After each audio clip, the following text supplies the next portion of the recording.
اپنے معاملات اللہ کے سپرد کیا کریں۔ لیکن ان سب کے باوجود اگر مشکلات آ جاتی ہیں تو کوئی بات نہیں، مشکلیں آزمائشیں یہ اللہ کی طرف سے نبیوں کو آئی ہیں۔ حضرت امام رازی نے لکھا ہے کہ مکے سے لے کر طائف تک 70 ایسے نبیوں کی قبریں ہیں جن کی وفات صرف بھوک کی وجہ سے ہوئی ہے۔ تو ہم ایک دن کا فاقہ آ جائے، تھوڑا سا کاروبار نرم ہو جائے تو بابوں کے پاس بھاگ کے اللہ کے ساتھ شریک ٹھہرانے لگ جاتے ہیں۔ کیوں؟ کس وجہ سے؟ آزمائش سہیں، برداشت کریں۔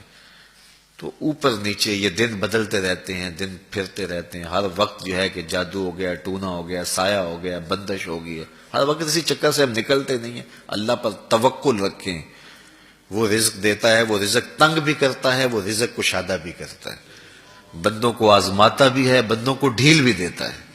اس کی ڈھیل سے بھی ڈریں اور اس کی آزمائش میں بھی پورا اترنے کی کوشش کریں اور اسی کے حضور دامن پھیلائیں۔ جب مشکلیں آ جائیں تو مصلح بچھا لیں، گھر کے بچوں کو بھی کہیں کہ یہ مشکل آ گئی ہے، لگتا ہے اللہ ناراض ہو گیا، چلو مصلح بچھاؤ۔ اگر بیٹیاں بھی نماز پڑھ رہی ہوں، نوافل ادا کر کے رب کے حضور دعا مانگ رہی ہوں، بیٹے بھی دعا مانگ رہے ہوں، چھوٹے چھوٹے بچے بھی دعا مانگ رہے ہوں، تو کیا اللہ خالی موڑ دے گا؟ تو زیادہ سے زیادہ نیک مجالس کے اندر شامل ہو جائیں۔ تو بالخصوص میں اپنے پیر بھائیوں کو پابند کرتا ہوں کہ آپ اپنے گھروں میں بھی پابند کریں، کسی بابے کے پاس نہ جائیں۔ یہ بڑے گندے لوگ ہیں، یہ سامنے اب چیزیں آ رہی ہیں، بڑے گندے اور غلیظ قسم کے لوگ ہیں، ان کی نظروں میں غلاظت بھری ہوئی ہے، اور جو ہے وہ لوگوں کے ہجوم سے کبھی متاثر نہ ہوں کہ فلاں وہاں سے اتنے لوگ جا رہے ہیں۔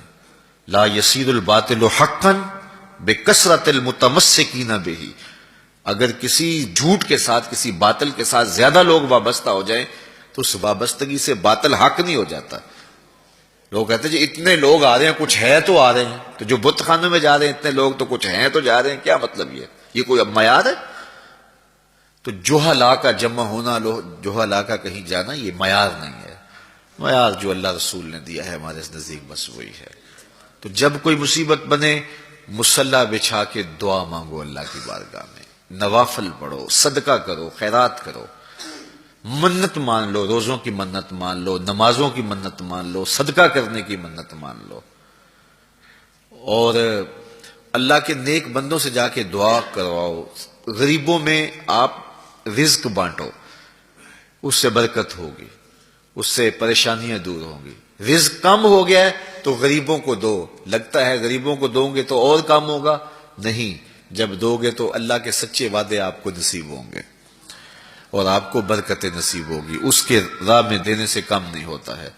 اس لیے میں خاص طور پہ یہ باتیں اس لیے کر رہا ہوں کہ ان دنوں کے اندر بہت زیادہ جو ہے وہ اس طرح کے لوگ ہیں اور مختلف جو ہے وہ چینلز کے اوپر ان کو سامنے لایا جا رہا ہے، تو ان لوگوں سے اپنے دامن کو چھڑائیں اور صالحین کی صحبت کو اختیار کریں۔ صالحین کی صحبت سے آپ کو نور ملے گا، روشنی ملے گی۔ آزمائش ٹل جاتی ہے تو پھر بھی، ورنہ اس میں استقامت کی توفیق مانگیں، چونکہ جو بلا پر صبر کرتا ہے اسے بھی اجر دیا جائے گا۔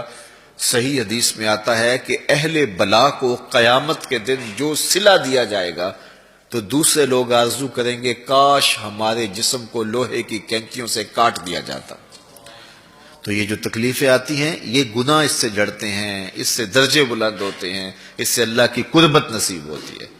تو مصیبت آئی تو بابے کے پاس بھاگ گئے، جو فاسق اور فاجر اور مشرکانہ عقائد رکھتا ہے اس کے پاس بھاگ گئے، تو پھر ایک مصیبت بھی صحیح اور ایک اپنا ایمان بھی اجاڑا۔ اس لیے اس مصیبت سے جو باطنی فوائد ملیں گے، جو روحانی مرتبے بلند ہوں گے، ان کو حاصل کریں۔ تو غیرت کے ساتھ جینے کا ڈھب ہم سیکھیں، مت ایسے لوگوں کے پاس جائیں۔ اللہ آپ کو مجھے اپنی رحمتوں کے سائے میں رکھے۔